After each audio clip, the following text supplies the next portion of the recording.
त्याग से भगवत प्राप्ति। 7वीं श्रेणी के त्यागी पुरुष का विषयों के साथ संसर्ग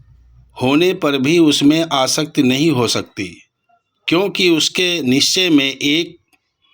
परमात्मा के सिवाय अन्य कोई वस्तु रहती ही नहीं है। इसलिए त्याग को पर वैराग्य कहा है। मन, वाणी और शरीर से किसी प्रकार किसी को कष्ट न देना, अंतःकरण और इंद्रियों के द्वारा जैसा निश्चय किया हो वैसा का वैसा ही प्रिय शब्दों में कहना, चोरी का सर्वथा अभाव, 8 प्रकार के मैथुनों का अभाव, किसी को भी निंदा न करना, सत्कार, मान और पूजादि का न चाहना, बाहर और भीतर की पवित्रता, तृष्णा का सर्वथा अभाव,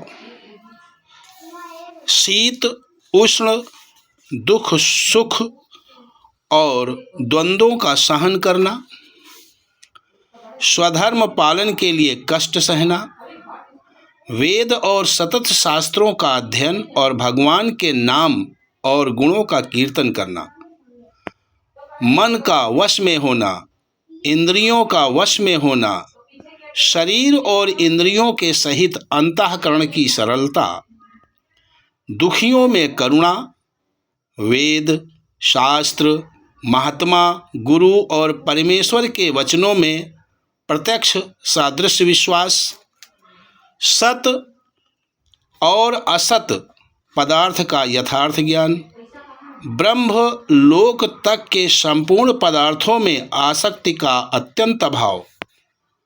ममत्व बुद्धि से संग्रह का अभाव, अंतःकरण में संशय और विक्षेप का अभाव, श्रेष्ठ पुरुषों की उस शक्ति का नाम तेज है कि जिसके प्रभाव से विषयासक्ति और नीच प्रकृति वाले मनुष्य भी प्रायः पापाचरण से रुककर उनके कथनानुसार श्रेष्ठ कर्मों में प्रवृत्त हो जाते हैं। अपना अपराध करने वालों को किसी प्रकार भी दंड देने का भाव न रखना, भारी विपत्ति आने पर भी अपनी स्थिति में चलायमान न होना, अपने साथ द्वेष रखने वालों में भी द्वेष का न होना, सर्वथा भय का अभाव, इच्छा और वासनाओं का अत्यंत अभाव होना और अंतःकरण में नित्य निरंतर प्रसन्नचित रहना, क्योंकि ये सब भगवत प्राप्ति के अति समीप पहुँचे हुए पुरुषों के लक्षण और भगवत स्वरूप के साक्षात ज्ञान में हेतु हैं। इसलिए श्री कृष्ण भगवान ने प्रायः इन्हीं गुणों को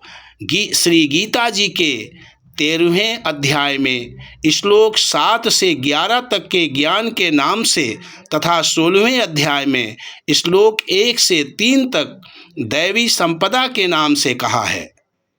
तथा उक्त गुणों को शास्त्रकारों ने सामान्य धर्म माना है। इसलिए मनुष्य मात्र का ही इसमें अधिकार है। अतएव उपयुक्त सद्गुणों का अपने अंतःकरण में आविर्भाव करने के लिए सभी को भगवान के शरण होकर विशेष रूप से प्रयत्न करना चाहिए।